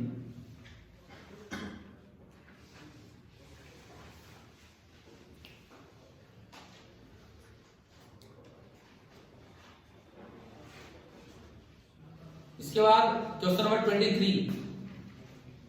23 देखो, given example of equilibrium position. भाई अगर कोई बच्चा लेट हो रहा हो, जाना चाहे वो जा सकता है, ठीक है, अगर कोई लेट हो रहा हो जाना चाहे जा सकता है, कोई दिक्कत नहीं। 23 देखिए, given example of equilibrium position to illustrate the 3 types of static equilibrium, stable, unstable and neutral of a charged particle under the action of Coulomb force alone for a particular charge configuration of 2 long parallel line charges। 2 long parallel line charges। मैं रुक जाता हूं 2 minute, जिसको जाना चले जाओ, जो late हो रहे हैं देख लीजिए, जो रुक रहा है मैं उनको करवा ही दूंगा।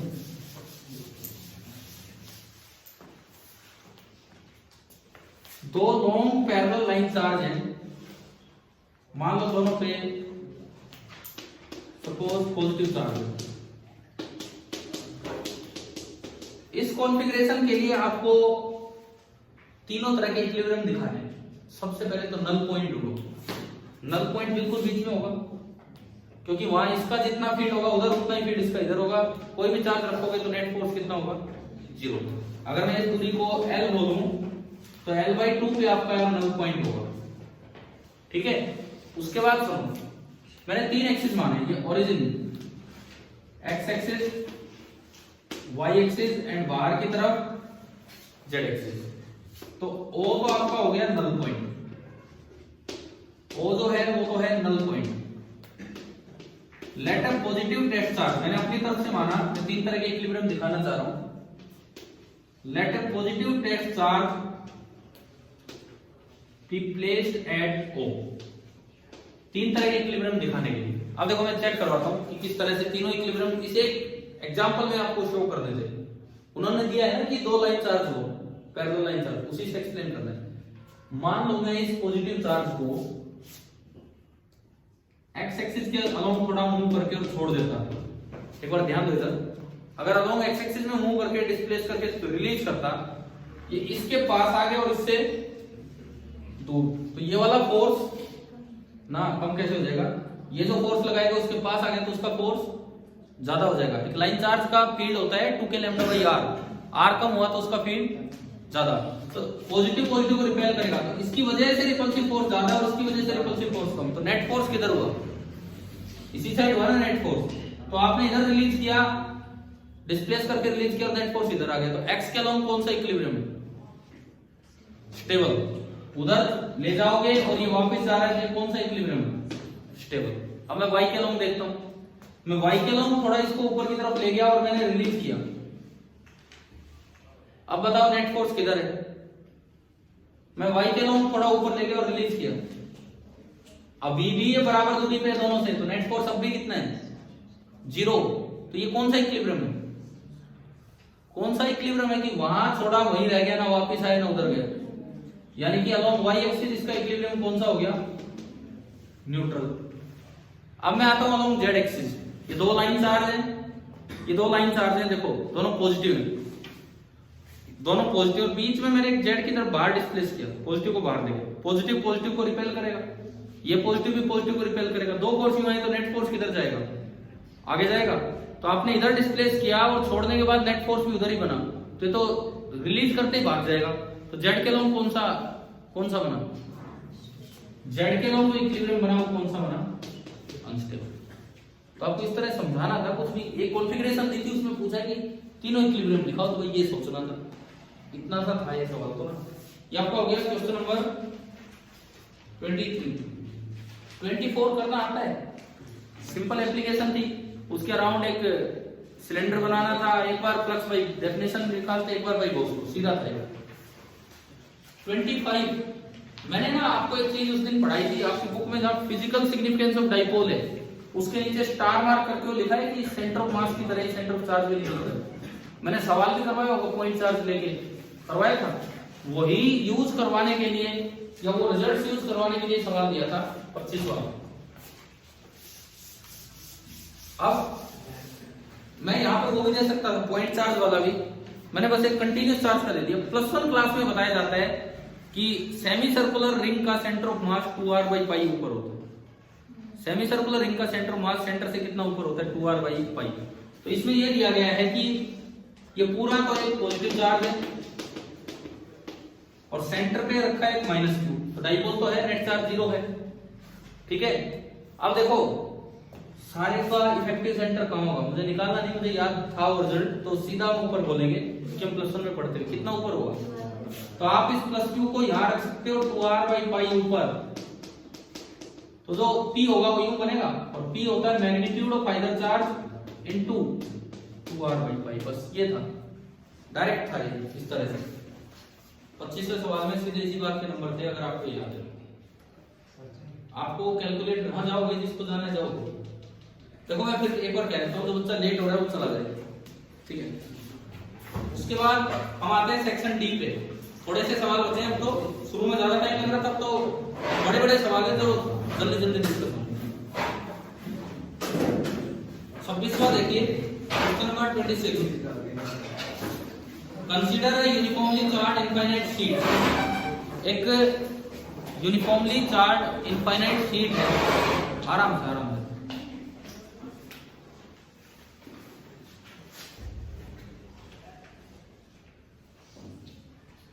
ऐसा लग रहा है जैसे सत्संग नहीं होते, भजन को ये खत्म हुआ बीच में तो अच्छा जी हाथ जोड़ के चल पड़ते हो, ठीक है और बैठे हैं कुछ दिन। ये देखते हैं, चलो कोई नहीं। Find the expression for electric field at distance r from sheet sigma bye 2 epsilon. है ये प्रूफ? आपका स्टैंडर्ड 2 ही तो प्रूफ बचे, सेल वाला तो प्रूफ हिस्सा रहेगी। मैंने दोनों इसमें डाल दिए, एक लाइन चार्ज वाला पीछे आएगा 2 नंबर में और ये 3 नंबर में, क्योंकि इसके साथ एक पार्ट भी है। क्या सिग्मा बाय 2 एप्सिलॉन में कोई दिक्कत है क्या लाने में? नहीं है। बी पार्ट में दिक्कत होगी, उस पे आते हैं। सेकंड पार्ट में प्रॉब्लम हो सकती है, उस पे आते हैं। देखो पहले मैं फर्स्ट पार्ट का डायग्राम बना दूं कि कहां क्या फील्ड है।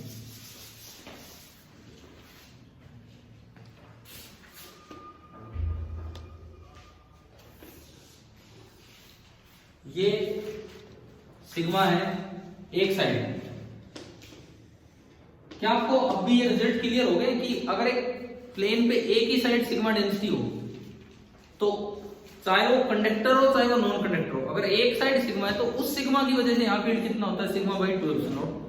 लेकिन अगर एक कंडक्टर है और उस पे एक साइड सिग्मा डेंसिटी है तो उस सिग्मा की वजह से तो सिग्मा बाई 2 एप्सिलॉन होगा, लेकिन नेट फील्ड कंडक्टर के बाहर कितना होगा, सिग्मा बाई एप्सिलॉन, आसपास जो भी होंगे सबकी वजह से। ठीक है, तो ये सिग्मा डेंसिटी है और यहाँ जो फील्ड है आप किसी भी दूरी पे चले जाओ तो फील्ड होता है सिग्मा बाई 2 एप्सिलॉन। अब सवाल क्या है, second part, the electric field is independent of how far away you are. आप कितनी दूर जाओगे सेम है। What about the 1/r² in Coulomb's law, तो वो कहां गया? हम तो पढ़ते हैं कि सोर्स से अगर आप r डिस्टेंस दूर जाते हो तो r² के अकॉर्डिंग चलता है। कूलम्स लॉ तो वैलिड है क्योंकि शीट पे सारे चार्ज किस पे हैं, रेस्ट पे हैं। कूलम्स लॉ तो वैलिड है, कोई दिक्कत ही नहीं है। हम तो गॉस लॉ से रिजल्ट निकाल रहे हैं, ये रिजल्ट तो कूलम्स लॉ से भी आ सकते थे। कूलम्स लॉ तो वैलिड है। ये था ये सवाल, समझ आ गया क्या है कि आपको ये बताना था कि आप कूलम्स लॉ वायलेट हो रहे हैं, बताओ। फिर लग कहां रहा है, 1/r² तो आ नहीं रहा कहीं, दूर हो जाने में भी कम। कूलम्स लॉ वायलेट नहीं हो रहा, पहले मैं समझा देता हूं, फिर मैं आपको लाइन में लिखवा दूंगा कि जैसे बोर्ड में आ जाए तो किस तरह से एक्सप्लेन कैसे करना था। पहले समझो आप इसको। देखो जब आप यहां थे तो आप एक पॉइंट चार्ज इसमें ऊपर मानते हो और एक पॉइंट चार्ज इसमें नीचे। इसका फील्ड भी बहुत ज्यादा था क्योंकि इसके पास है, इसका फील्ड भी बहुत ज्यादा था, परंतु ये फील्ड थोड़े ऐसे हैं कि इनके ज्यादातर कंपोनेंट तो क्या हो रहे हैं, कैंसिल आउट। थोड़े थोड़े कंपोनेंट ही तो जुड़ेंगे। जब आप दूर चले गए तो इसका फील्ड भी कम हो गया भाई, कूलम्स लॉ, और इसका फील्ड भी कम हो गया भाई, कूलम्स लॉ। लेकिन ये ऐसे फील्ड है कि इनके ज्यादातर कंपोनेंट क्या हो रहे हैं, ऐड हो रहे हैं, कैंसिल नहीं हो रहे हैं। इसका मतलब दो बहुत तकड़े तकड़े फील्ड भी अगर आपस में लड़ेंगे तो जरा सा ही फील्ड दे पाएंगे, और दो बहुत थोड़े थोड़े फील्ड भी अगर आपस में जुड़ेंगे तो उतना ही फील्ड दे सकते हैं जितना इन्होंने दे रखा। क्या ये बात अब समझ में आ गई? इसीलिए डिस्टेंस से क्या है, इंडिपेंडेंट। अब इसमें लिखा ये है कि what about the 1/r² in Coulomb's law. अब काम करो, स्पेस पे नीचे लाइन नीचे जगह कहीं भी लिख लो जहां आपको लिखना हो। मैं इसका आंसर मतलब लिखवा देता हूं एक लाइन की क्या लिखना चाहिए।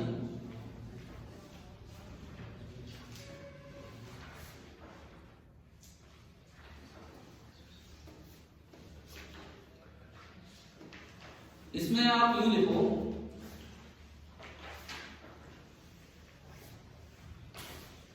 एज यू मूव, लिख लीजिए मैं बोल देता हूं, एज यू मूव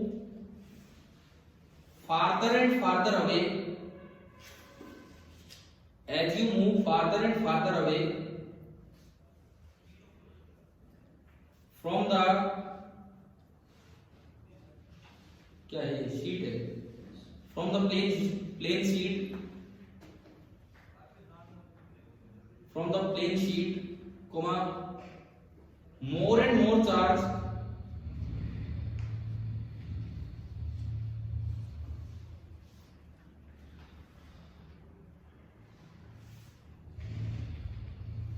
इसको काट दो, मोर एंड मोर चार्ज को काट दो। As you move farther away and away from the sheet, the field of any particular piece, the field of any particular piece, the field of any particular piece decreases, ये बात समझ में आ रही है? Decreases by Coulomb's law.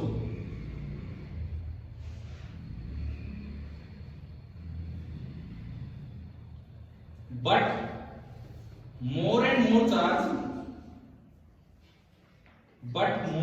charge comes into your field of view,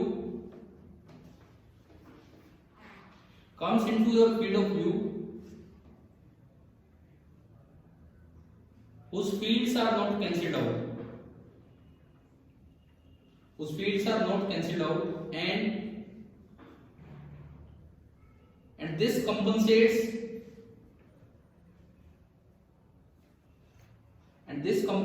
for the diminishing influence of 1 by r square. This compensates for the diminishing influence of 1 by r square. But Coulomb's law is valid.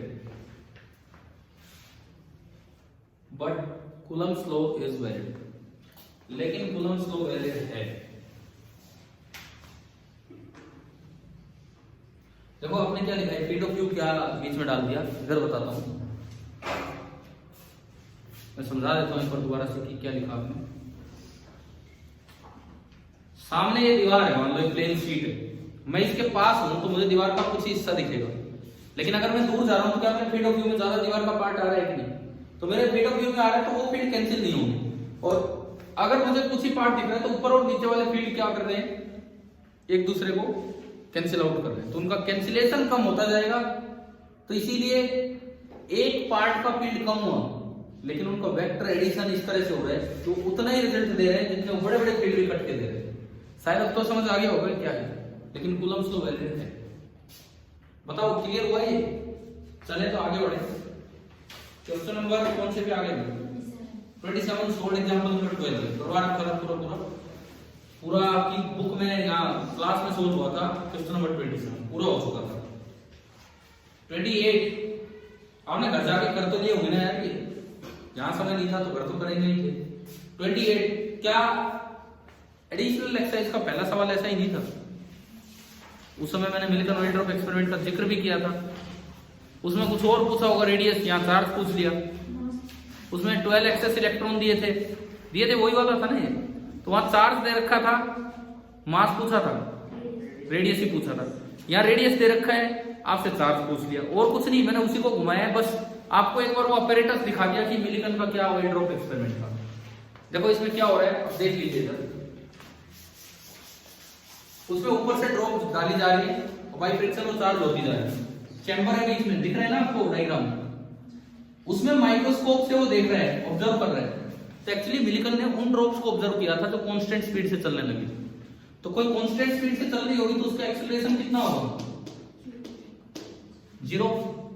यानी कि इस पे एक force को नीचे क्या लग रहा होगा? m आप निकाल देंगे डेंसिटी इनटू वॉल्यूम से, 4/3πr³ से वॉल्यूम आया और डेंसिटी दी, mg नीचे लगा। यानी कि आपको दूसरा फोर्स किधर चाहिए? ऊपर चाहिए, परंतु फील्ड तो नीचे लगा रखा है। इसका मतलब चार्ज नेगेटिव है कि पॉजिटिव? नेगेटिव। ये तो बात श्योर हुई। मान लो चार्ज क्यू है तो इस पे ऊपर फोर्स लगेगा Q × E। तो आपको केवल ये लिखना था QE बराबर mg, मास वहां से निकाल लेते डेंसिटी इनटू वॉल्यूम से। जो भी चार्ज आया लास्ट में बोला उसको E में एक्सप्रेस करो। तो इसका आंसर मैं बता देता हूं, जो भी चार्ज आएगा जो आप उसको E की मल्टीपल की तरह देखेंगे तो इसका आंसर ये है Q = -5। एक बार चार्ज आ जाए फिर देखना E के कितने टाइम से हो, E से डिवाइड करो। ये इसका आंसर है, लिख लो, घर पे दोबारा ट्राई कर लेना। सेम वैसा ही सवाल है जैसा आपका एनसीईआरटी एक्सरसाइज का क्वेश्चन नंबर 25। थोड़ा सा बस फेरबदल है, सिमिलर टू क्वेश्चन नंबर 25। ठीक है। उसके बाद आता है सवाल नंबर 29। देखो 3 नंबर में क्वेश्चन है, बहुत ज्यादा देर का नहीं है, छोटा सवाल है जो आपको 3 नंबर दे रहा है। ये लिखता है कि दो चार्ज है इक्वल मैग्नीट्यूड के और उनके बीच का फोर्स F था। अब आगे दो पार्ट दिए। पहले पार्ट में कहते हैं कि दोनों के सेम नेचर मान लो, और दूसरे पार्ट में कहता है कि दोनों का नेचर अपोजिट मान लो, एक Q और एक -Q। शुरू में दोनों एक दूसरे पे फोर्स F लगा रहे थे। सपोज ये डिस्टेंस है R तो जो f होगा that is k Q square upon r square. यहां भी जो f होगा that will be k Q square upon r square. अब कुछ चेंज किया है, सवाल में दिया है कि आपने ना एक से दूसरे पे 25% एक का दूसरे पे ट्रांसफर कर दिया, तो नया फोर्स होता है ना f की टर्म में कितना होगा 25% मतलब 1/4। जब यहां 1/4 ट्रांसफर किया तो q/4 घटाओगे तो कितना बचेगा 3q/4, और उसमें ऐड करोगे तो वो कितना हो जाएगा बताओ। ये समझ आ गया क्या? मैंने यहां से यहां एक q/4 चार्ज को ट्रांसफर किया, तो q में से q/4 घटाया तो 3q/4 उधर गया ये। अब नया फोर्स में फिर से निकालो कूलम्ब लॉ से, तो k q1 q2 r square करेंगे तो बाकी चीज तो एज इट इज रहेगी, एक 3/4 एक्स्ट्रा आएगा और एक 5/4। कितने टाइम्स हो गया 15/16 और बाकी वही है। तो फर्स्ट पार्ट का तो आंसर ये है कि 15/16 टाइम्स है। ठीक है, दूसरे में भी आप q/4 ट्रांसफर करोगे तो q में से q/4 गया तो कितना हो गया 3q/4, और माइनस q प्लस q/4 करोगे तो ये भी जुड़ के कितना आएगा -q प्लस q/4 जुड़ के कितना आएगा -3q/4। फिर दोबारा आप प्रोडक्ट करोगे, अब जो f डैश आएगा सब कुछ सेम है, 3/4 और 3/4 बढ़ गया, कितने टाइम्स हो गया 9/16 टाइम्स। क्लियर है? आप कैसे जाते हो? मतलब शर्म नहीं आती ये करते हुए? बाहर ही खड़ा है, यहाँ पेपर डिस्कस हो रहा है, तो घर वालों को एक बात पता लगे जब नहीं, ये पता लगे कि अंदर पेपर डिस्कस हो रहा है जिसमें हमारे 7 साढ़े 7 नंबर आ रहे हैं, 10 नंबर आ रहे हैं, और फिर हम पेपर नहीं देख रहे हैं। कह रहे उनको अगर दिया ना कल से बंदी करें, क्योंकि आगे आगे तो हर सप्ताह ही टेस्ट होंगे। देखो ये आज भी 3-4 बच्चे तो वैसे ही नहीं आए, तो आप देख लो, अगर कंटिन्यू किया जाए तो ही कंटिन्यू करो, नहीं तो छोड़ो इस काम को, क्यों इतना दबाव महसूस करते हो। आगे देखते हैं, ये आपका हो गया क्वेश्चन नंबर 29। उसके बाद 30 करवा दिया ना मैंने केवीटी, ढंग से ही करवाया था, ये कल ही तो हुआ होगा, मतलब उस दिन पेपर से जस्ट एक दिन पहले जब पेपर ट्रांसफर किया एक दिन आगे। तो एक बच्चा यार देखो उसको याद है थोड़ा बहुत, बस यूं ध्यान है क्या करके आ रहा है, ये कंडक्टर है, यहाँ क्वेश्चन सरफेस बना रहे हैं। यहाँ मैंने कौन सी क्वेश्चन सरफेस बनवाई थी, इसके जस्ट अंदर बनवाई थी, उसमें लिख भी आया हैंस प्रूव्ड और क्यू इन, और ये मतलब थोड़ा तो ढंग से दिखाओ, क्यू इन 0 आया तो क्यू आउट कैसे आया, तो ये पूरा करवाया वो है, ये पूरा करवाया हुआ, तो ये ढंग से करना चाहिए। ठीक है, 30 ऐसे था। उसके बाद है 31, ये आपको अर्नशो थ्योरम, ये एनसीईआरटी बुक का क्वेश्चन है, थ्योरम का नाम लिख दिया है, एक्सरसाइज का ये 32 क्वेश्चन है, एक्सरसाइज का ये क्वेश्चन नंबर 32 है। क्या लिखते हैं, consider an arbitrary electrostatic field configuration. कोई भी एक आर्बिट्रेरी इलेक्ट्रोस्टैटिक फील्ड कॉन्फ़िगरेशन लीजिए और कोई एक स्मॉल टेस्ट चार्ज आप रखिए नल पॉइंट पे, तो जो इक्विलिब्रियम ऑफ टेस्ट चार्ज है दैट इज नेसेसरली अनस्टेबल, ये आपको प्रूव करना है, मतलब it can not be stable along all the directions. मैंने इसी चीज को एक्सप्लेन करते हुए लिखा, और इस थ्योरम का नाम है अर्नशो थ्योरम, साइंटिस्ट के नाम है। जो आपका ए पार्ट है ना, ए पार्ट, वो इसका भी ए पार्ट है।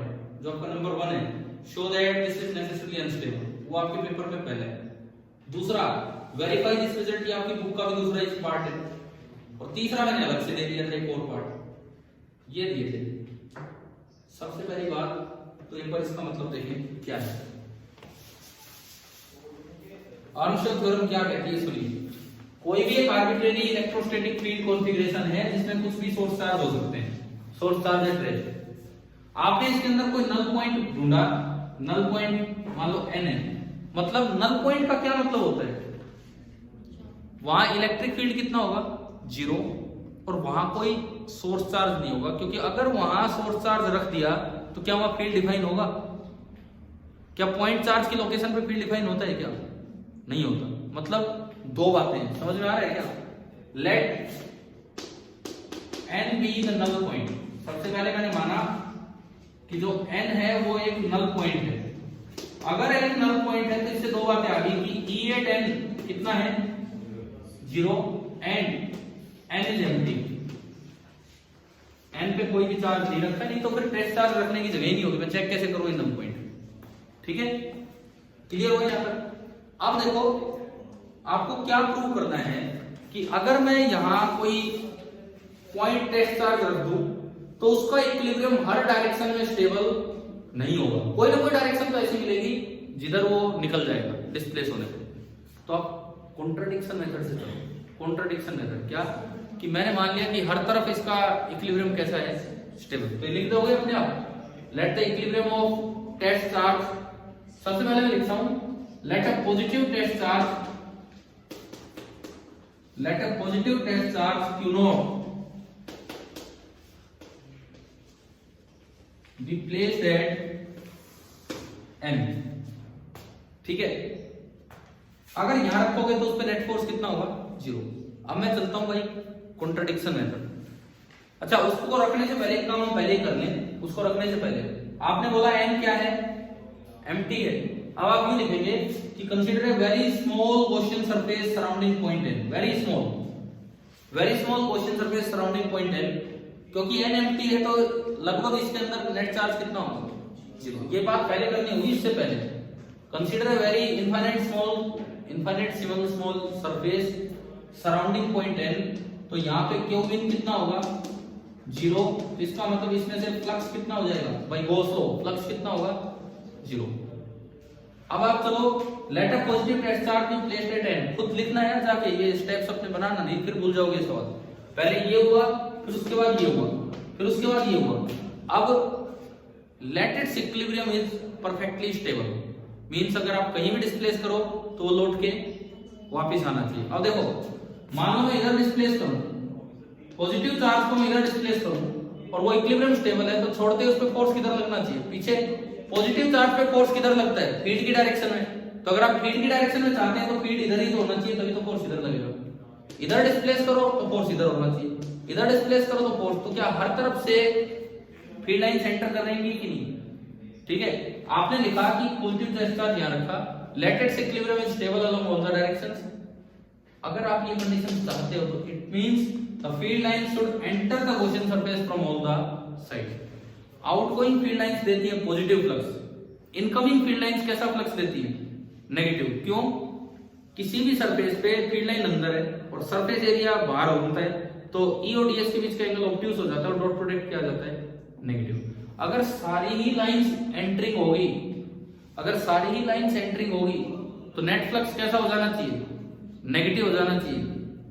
जीरो फ्लक्स तो तभी पॉसिबल है जब कुछ लाइन एंटरिंग होगी और कुछ लाइन बाहर निकलेंगी। तो अगर कुछ भी लाइन बाहर निकलेंगी तो उस डायरेक्शन में अगर डिस्प्लेस किया तो वो चार्ज उधर ही हो जाएगा, यानी कि हर डायरेक्शन में स्टेबल नहीं हो सकते। क्या अब तो समझ आ गया होगा, लिखना तो आपके ऊपर है कि कैसे लिखना होता है।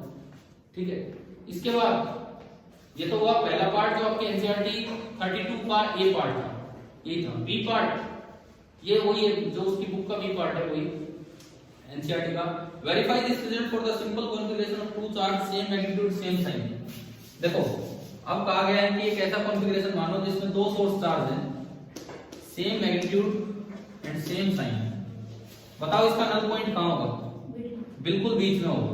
नल पॉइंट मिल गया। इसमें भी यही प्रूव करना है कि कोई ना कोई लीकिंग डायरेक्शन है जिधर से निकल लेगा। तो मान लो कि यहां मैंने एक पॉजिटिव टेस्ट चार्ज रखा, अगर मैं इसको इधर डिस्प्लेस करके छोड़ूं, आपको बस लीकिंग डायरेक्शन ही दिखानी है। तो ये पॉजिटिव इधर रिपेल करेगा, ये पॉजिटिव इधर रिपेल करेगा, तो नेट फोर्स इधर आ गया। तो बताओ ये भाग जाएगा क्या, तो इसका मतलब आंसर थ्योरम सेटिस्फाई हो रही है। सेकंड पार्ट हो गया।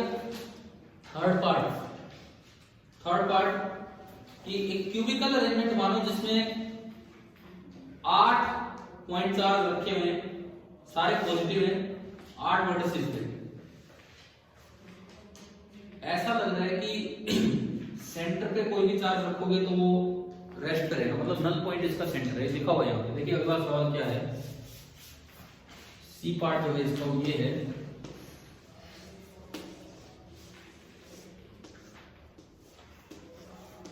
ये है। ठीक है, आपने 8 पॉजिटिव चार्ज एक जैसे रख लिए, तो हमें पता होता है कि अगर इस तरह की कोई सिमेट्रिकल अरेंजमेंट है तो जो सेंटर ऑफ द फिगर होता है वहां नेट फील्ड कितना होता है, 0, वो कैंसिल आउट हो जाएंगे सारे, वो नल पॉइंट है। यहां अगर मैं किसी भी एक पॉजिटिव चार्ज को रखूं, आपको यही दिखाना है, इसके लिए लीकिंग डायरेक्शन बताओ, पूछा इसी तरह से होगा मैंने यहाँ पे। Where is the leak in this electrostatic portal, मैंने यूं मान लिया कि एक इलेक्ट्रोस्टैटिक बोतल की तरह बिहेव कर रही है, मतलब ये 8 चार्ज, इसमें लीक पॉइंट पाए कि मैं इस चार्ज को किधर डिस्प्लेस करूं क्यों लीक आउट हो जाए। आप किसी भी एक डायगोनल की अलोंग लेके जाएंगे ना तो उस पर वापस धक्का लगेगा। क्यों? मैं एक साइड गया, उधर तो पॉइंट चार्ज है, पॉइंट चार्ज के जितना पास जाओगे तो उतना ही तगड़ा रिपेल करेगा। लेकिन अगर मैं यहां से एक फेस के सेंटर पे चला जाऊं, इधर यहां से एक फेस के सेंटर की तरफ जाके छोड़ दूं, उस दीवार के जो 4 कॉर्नर के पार्टिकल है वो तो एक दूसरे के फोर्स को कैंसिल आउट करवा देंगे। मैं यहां से उधर ले गया, उधर वाला उससे कैंसिल हो गया और नीचे वाला उससे कैंसिल हो गया, 4 हो गए। और ये जो पीछे वाले 4 हो गए तो धक्का ही मार रहे होंगे इसके, तो नेट फोर्स किधर आएगा? उधर। के लीकिंग डायरेक्शन मिली, लीकिंग डायरेक्शन किधर है? अगर आप इसको डिस्प्लेस कर दे towards the centre of any face. आ गया ना समझ में? तो ये पूरा सवाल एनसीईआरटी क्वेश्चन नंबर 32 पे बेस्ड था। अब आपने यार की नहीं अभी तक भी एनसीईआरटी का कैसे होता है। उसके बाद क्वेश्चन नंबर 32 भैया मैंने आपको करवा दिया था, बल्कि टोर्क इंडिपेंडेंट होता करवाया था कि नहीं? करवा दिया, R1 R2 मानते हुए करवा रखा है क्लास में। ए पार्ट में केवल 2 प्रूफ है, वो भी आपको आते होंगे। हमने तो आपको वो वाला प्रूफ भी करवाया था कि अगर R डिस्टेंस किसी एक चार्ज से ले ले, सेंटर से ना ले, डाइपोल का A ले ले, 2A ना ले, लेकिन ये तो आपको आते हैं। और तीसरा आसान, इलेक्ट्रिक फ्लक्स कितना होगा अगर केवल डाइपोल है? 0, क्योंकि डाइपोल पे नेट चार्ज कितना होता है? 0। क्यू इन कितना हो जाएगा सरफेस में से? 0। ठीक है। और आखिरी सवाल पेपर का, इलेक्ट्रोस्टैटिक्स ऑफ कंडक्टर। ये यार वो सवाल है जो आपकी टेक्स्ट बुक का, एक तो है क्वेश्चन नंबर 29 करवाया था मैंने, उसमें प्रूफ फर्स्ट पार्ट भी करवा रखा है, सिग्मा बाय एप्सिलॉन नॉट निकालना है। फिर सेकंड पार्ट वेक्टर एडिशन से E1 + E2 E1 - E2 करवा दिए दोनों। तीसरा पार्ट भी करवा रखा है, ये आपकी बुक का क्वेश्चन नंबर 24 है। वन न्यूमेरिकल वैल्यू मैंने विदाउट वैल्यू क्वेश्चन दे दिया। क्वेश्चन नंबर 24 आपको करवाया था ना, 2 तरीके से करवाया था। एक बार तो डायरेक्ट कंडक्टर का रिजल्ट यूज करो। देखो एक बार बस ये लास्ट क्वेश्चन है तो देख लेते हैं। प्रूफ पे मैं नहीं जा रहा हूं, प्रूफ तो आपको आ ही गए होंगे समझ। कैसे थे देखिए, ये एक शीट है, ये एक शीट है, इनके इनर सरफेसेस पे सिग्मा और माइनस सिग्मा है, कंडक्टर है और आउटर सरफेस पे 0। जस्ट यहां फील्ड बताना है, जस्ट यहां बताना है और बीच में बताना है। जस्ट यहां कोई भी कंडक्टर, यहां चार्ज डेंसिटी 0 तो फील्ड 0, सिग्मा बाय एप्सिलॉन सब की वजह से, यहां भी 0। और यहां देखो जी, यहां देखो सिग्मा बाय एप्सिलॉन हो, यहां देखते हो तो इसके जस्ट बाहर सिग्मा के बाहर क्या होगा? Sigma by epsilon. वो खाली सिग्मा की वजह से नहीं, वो दोनों की वजह से। समझ आ चुका है नहीं पॉइंट? अगर अलग अलग करके देखते हो, कंडक्टर वाला रिजल्ट यूज नहीं करते हो, तो एक इनफाइनाइट शीट है उसकी वजह से होता है सिग्मा बाय 2 एप्सिलॉन, दूसरे की वजह से उधर होगा नेगेटिव सिग्मा बाय 2 एप्सिलॉन, तो ऐड होके कितना हो जाना है? Sigma by epsilon. क्या ये पूरा समझ आ गया कि नहीं? ठीक है। अब मुझे ये और बताओ, आपने दिया नहीं पूरा पेपर 70 नंबर का, इसमें जैसे एक बच्चे के 52 ही हाईएस्ट गए, वो भी हो सकता है ढंग से तैयारी नहीं की, इतने लिखने का आदत ही नहीं है। हम लोग कितना क्या स्कोर कर देते? क्या 50 तक पहुंच रहे हैं इस पेपर में? नहीं, 70 में से इन्होंने दिए, इनके 48 आए हैं। तो कम से कम मैं तो यही कहूंगा, अगले बार से कोशिश कीजिए कैसे भी करके, अपने टाइम एडजस्ट करो या कैसे भी करके पेपर देने की कोशिश करो। ठीक है। और बोर्ड पेपर ऐसा नहीं कि बहुत आसान आता है, इस बार नया पैटर्न है, असर्शन रीजन, केस स्टडी, कई चीजें आ रही है। ठीक है, चलिए आगे फिर कल देखते हैं।